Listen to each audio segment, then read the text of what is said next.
We are a community school and we are very much sort of central to the community.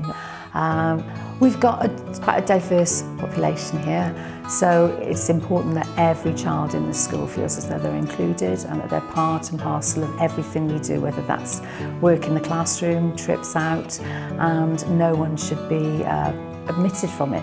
I feel as if we can't be inclusive enough, you know, from flying start age 2 to adults in 74 accessing, you know, the education system. It's an open door, the classrooms are open until 6 o'clock every night.